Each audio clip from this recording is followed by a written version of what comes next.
Welcome again to my YouTube channel. आज हम preamble पढ़ेंगे पॉलिटी में। मैं आपको अब से अगर पॉसिबल होगा और आप लोग चाहते हैं तो मैं आपके लिए जो GS2 के इम्पोर्टेंट टॉपिक्स हैं जो बहुत कम लोगों ने यूट्यूब पे कवर करे हैं, उन टॉपिक्स को मैं अपने चैनल पे लाऊंगी और बहुत शॉर्ट में प्रिसाइज वे में आपको यहाँ पे समझाऊंगी। तो आज हमारा फर्स्ट टॉपिक जो है जो मैं आपको पढ़ाने जा रही हूँ वो है प्रियम्बल। प्रियम्बल क्या होता है? प्रियम्बल स्टार्ट करते हैं। प्रियम्बल होता है हमारा कॉन्स्टिट्यूशन का इंट्रोडक्टरी स्टेटमेंट, यानी कि एसेंस है पूरे कॉन्स्टिट्यूशन का सार है। ठीक है। अब कुछ लोग इसे identity card of the constitution कहते हैं, कुछ कीड ऑफ द कॉन्स्टिट्यूशन कहते हैं। ठीक है, क्योंकि पूरे कॉन्स्टिट्यूशन में क्या क्या है ये पूरा प्रियम्बल ही बता देता है। ठीक है। और प्रियम्बल का आइडिया हमने कहाँ से लिया है? USA के कॉन्स्टिट्यूशन से लिया है। प्रियम्बल अमेंड कितनी बार हुआ है? प्रियम्बल 2 बार अमेंड हुआ है। पहले हुआ था बेरुबारी यूनियन केस में 1960 में, जहाँ पे ये कहा था कि प्रियम्बल कॉन्स्टिट्यूशन का पार्ट है या नहीं है, इस बात पे बात हुई थी। तो बेरुबारी यूनियन केस में ये कहा गया था कि प्रियम्बल कॉन्स्टिट्यूशन का पार्ट नहीं है। फिर एक और केस है केशव नंदा भारती केस, जो कि 1973 का केस है। उसमें ये कहा गया था यस प्रियम्बल एसेंशियल है और प्रियम्बल कॉन्स्टिट्यूशन का पार्ट है, बट प्रियम्बल जस्टिसिएबल नहीं है, यानी कि प्रियम्बल अगर वॉयलेट हो रहा है तो हम उसके लिए कोर्ट्स नहीं जा सकते हैं। ठीक है। तो अब मैं आपको पूरा प्रियम्बल एक्सप्लेन करती हूँ और पूरा आपको समझाती हूँ अच्छे से। ठीक है, स्टार्ट करते हैं। तो प्रियम्बल स्टार्ट होता है, we the people of India having solemnly resolved to constitute India into a sovereign, socialist, secular democratic republic and to secure to all its citizens justice, socio-economic and political, liberty of thought, expression, belief, faith and worship, equality of status and of opportunity, and to promote among them all fraternity, assuring the dignity of the individual and unity and integrity of the nation. In our Constituent Assembly, this 26th day of November 1949, do hereby adopt, enact and give to ourselves this Constitution. So, we the people of India, देखो ये जो preamble है हमारा start होता है we the people of India से। We the people of India ये क्या है? कॉन्स्टिट्यूशन का सोर्स है, यानी कि कॉन्स्टिट्यूशन के सोर्स कौन है? लोग हैं इंडिया के। लोगों ने ही कॉन्स्टिट्यूशन को बनाया है। लोगों से भी ऊपर कौन है? कॉन्स्टिट्यूशन से भी ऊपर कौन है? लोग हैं। लोगों ने ही तो बनाया है, तो प्रियम्बल हमारा अमेंड हो सकता है, तभी तो अमेंडमेंट जितनी आती हैं। ठीक है। तो पावर किसके पास है? लोगों के पास है। अब यहाँ पे जो वर्ड्स हैं, हम भारत के लोग इंडिया को कैसा बनाना चाहते हैं? सोवरन बनाना चाहते हैं। सोवरन कौन सी स्टेट होती है? सोवरन होती है इंडिपेंडेंट कंट्री, इंडिपेंडेंट स्टेट जो कि अपने डिसीजंस खुद लेती है और किसी को भी अपने डिसीजंस में इंक्लूड नहीं करती है। हम अपने इंडिया का कोई भी पार्ट किसी भी कंट्री को सीड नहीं कर सकते, दे नहीं सकते और उनका कोई पार्ट टेक नहीं करते हैं। तो हमारी स्टेट कैसी है? सोवरन है। सोशलिस्ट का मतलब होता है एक welfare state. Yes, welfare state. Welfare की प्रोग्राम्स गवर्नमेंट करती रहती है। यहाँ पे जो हमारे गरीब लोग होते हैं कंट्री में, जो बिलो पॉवर्टी लाइन होते हैं, उनके लिए राशन कार्ड्स बनते हैं, जिन्हें उन्हें ईज़िली कम पैसों में राशन मिल जाता है घर का। एंड स्कूल में भी बहुत सारे वेलफेयर प्रोग्राम्स होते हैं, जैसे कि मिड डे मील्स। तो इंडियन स्टेट कैसी है? सोशलिस्ट है, वेलफेयर स्टेट है। सेक्युलर का मतलब होता है धर्म निरपेक्ष कंट्री, यानी कि इंडिया का खुद का कोई रिलीजन नहीं है और स्टेट सारे रिलीजन को प्रैक्टिस करने की लोगों को कहता है कि आप कोई सा भी रिलीजन प्रैक्टिस एंड प्रोपोगेट कर सकते हो, जो भी आप चाहो। ठीक है। तो ये इंडिविजुअल चॉइस है कि अगर वो चाहते हैं तो वो कोई सा भी धर्म प्रैक्टिस कर सकते हैं। डेमोक्रेटिक का मतलब होता है लोकतांत्रिक, लोगों का देश है। लोगों की हमारा जो इलेक्शंस होते हैं हमारी कंट्री में डेमोक्रेटिक है, लोगों के पास पावर है, लोकतांत्रिक है, लोगों का देश है।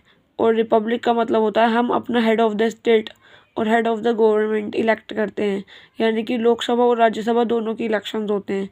लोकसभा के जो इलेक्शंस होते हैं chief minister and prime minister के लिए, वो हम अपने गवर्नमेंट खुद इलेक्ट करते हैं। और जो हमारा प्रेसिडेंट होता है, वो जो हमारे MLA और MPs होते हैं वो इलेक्ट करते हैं, वो भी इनडायरेक्टली इलेक्ट होता है, ठीक है। तो रिपब्लिक ये है कि यानी कि यहाँ पे क्या होते हैं, इलेक्शंस होते हैं, हम खुद चूज़ करते हैं अपना हेड ऑफ द स्टेट और हेड ऑफ द गवर्नमेंट। और इसके बाद क्या कह रहा है प्रीएम्बल, ये तो बता दिया कि इंडियन स्टेट का नेचर कैसा है, sovereign socialist secular democratic Republic, ठीक है। अब प्रीएम्बल कह रहा है कि हम अपने लोगों को क्या देंगे, ये बात है, लोगों को क्या देंगे, जस्टिस देंगे। जस्टिस कैसे होगा, सोशियो इकोनॉमिक एंड पॉलिटिकल।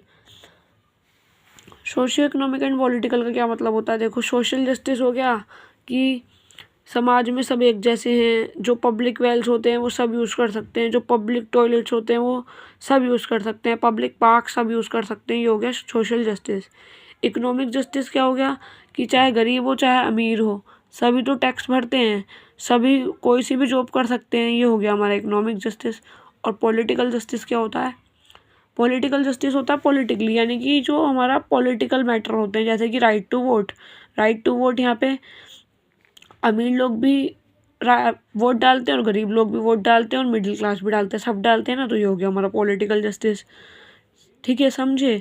और जो पॉलिटिकल मैटर्स होते हैं, और जितने भी पॉलिटिकल मैटर होते हैं उनके लिए ऐसा तो नहीं है ना कि अगर हमें आधार कार्ड बनवाना है तो किसी गरीब के लिए कम फीस है और अमीर के लिए ज़्यादा फीस है, नहीं, तो सबके लिए पॉलिटिकली जस्टिस है, ठीक है। ये हो गया हमारा पॉलिटिकल जस्टिस, कानून की नज़र में सब एक हैं, ठीक है, ये होता है पॉलिटिकल जस्टिस। कोई भी जिसका भी फंडामेंटल राइट वोलेट होता है वो कोर्ट जा सकता है, नो मैटर वो कितना अमीर है और कितना गरीब है, ये सब चीज़ें नहीं देखता है हमारा इंडियन स्टेट। लिबर्टी की बात की, लिबर्टी कैसे देंगे, थॉट देंगे, लिबर्टी ऑफ थॉट। लिबर्टी का मतलब होता है आज़ादी, लिबर्टी देंगे थॉट की, एक्सप्रेशन की, यानी कि हम कुछ भी सोच सकते हैं, एक्सप्रेस कर सकते हैं हम अपनी भावनाओं को। एक्सप्रेस करने के लिए एक और चीज़ मैं आपको एग्जांपल दे सकती हूँ, यहाँ पे हम पब्लिक इंटरेस्ट लिटिगेशन, हमें लगता है कि कुछ चीज़ पब्लिक के इंटरेस्ट में है और हमारी कोई चीज़ ऐसी वॉयलेट हो रही है तो हम PIL फाइल कर सकते हैं, तो हम एक्सप्रेस ही तो कर रहे हैं PIL के ज़रिए। जब बहुत सारे लोग जो होते हैं उनका कोई कॉमन मैटर होता है तो पब्लिक इंटरेस्ट लिटिगेशन फाइल कर देते हैं, राइट। तो ये हो गया हमारा लिबर्टी ऑफ थॉट एक्सप्रेशन। मैं आपको एग्जाम्पल दे रही हूँ, बिलीफ, फेथ एंड वर्शिप, ठीक है। Equality of status and of opportunity, हमारा स्टेटस की इक्वालिटी है, यानी कि कोई भी person on the basis of race, religion, caste, sex and place of birth, सबको इक्वालिटी है स्टेटस की, उनका स्टेटस एक ही जैसा है कानून की नज़र में, इंडियन गवर्नमेंट की नज़र में। एंड ऑफ अपॉर्चुनिटी, अपॉर्चुनिटी यानी कि सेम मैटर्स, सेम मैटर्स में सबको इक्वल अपॉर्चुनिटी है, यानी कि जैसे कि स्कूल हो गया, वहाँ पे कोई बच्चा है जो पॉवर्टी लाइन से भी नीचे का है उनका बैकग्राउंड, तो उसको भी अपॉर्चुनिटी होती है, और जो अमीर होता है उसकी भी ड्रेस एक जैसी होती है, तो एक कोड है, वहाँ पे कोई भेदभाव नहीं होता है। तो स्टेटस एंड ऑफ अपॉर्चुनिटी की इक्वालिटी हो गई। और हम उनमें क्या प्रमोट करेंगे, सब में, सब लोगों में फ्रेटर्निटी प्रमोट करेंगे। फ्रेटर्निटी क्या होता है, भाईचारा। Assuring the dignity of the individual, यानी कि इंडिया में सभी लोगों की डिग्निटी, इज्जत जो होती है हमारी, रिस्पेक्ट, सेल्फ रिस्पेक्ट, वो हम डिग्निटी करेंगे सबकी, वुमेन्स की डिग्निटी करेंगे, सबकी करेंगे, ठीक है। और unity and integrity of the nation का क्या मतलब होता है, एकता। यूनिटी का मतलब क्या होता है, एकता और अखंडता, इसका भी हम पूरा पूरा ख्याल रखेंगे, जिसके लिए हमारे को कुछ ऐसी फंडामेंटल ड्यूटीज़ भी दे रखी हैं कि हम उन फंडामेंटल ड्यूटीज़ को करें, ठीक है। अब ये तो हमारा यही है कि इन आर कॉन्स्टिट्यूएंट असेंबली, जो हमारा कॉन्स्टिट्यूशन जो अडॉप्ट हुआ था 26 नवंबर 1949 को, हम ये वाला कॉन्स्टिट्यूशन अडॉप्ट करते हैं, इनेक्ट करते हैं और अपने कॉन्स्टिट्यूशन को लोगों में ये वाला कॉन्स्टिट्यूशन फोर्स करते हैं, ठीक है। तो ये हो गया हमारा प्रियम्बल। अब मैं आपको एक शॉर्ट में बता देती हूँ, देखो, we the people of India, ये हो गया इंडियन स्टेट का सोर्स, पावर लोगों के पास है। Sovereign socialist secular democratic republic, Indian state का नेचर। ऑब्जेक्टिव क्या है, क्या क्या देंगे लोगों को, जस्टिस, लिबर्टी, इक्वालिटी, फ्रेटर्निटी लोगों को देंगे। इसमें जो 42nd अमेंडमेंट एक्ट हुई थी 42nd अमेंडमेंट एक्ट 1976, उसमें हमारा ये जो सोशलिस्ट सेक्युलर वर्ड है और ये वाला इंटीग्रिटी वर्ड है, ये 42nd अमेंडमेंट एक्ट से ऐड हुआ था। तो आई होप आपको ये प्रेम्बल समझ आया होगा और मैं इस वीडियो को यहीं स्टॉप करती हूँ वरना वीडियो बहुत लंबी हो जाती है। तो आपको वीडियो अच्छी लगे तो like, subscribe and share to others. Thank you.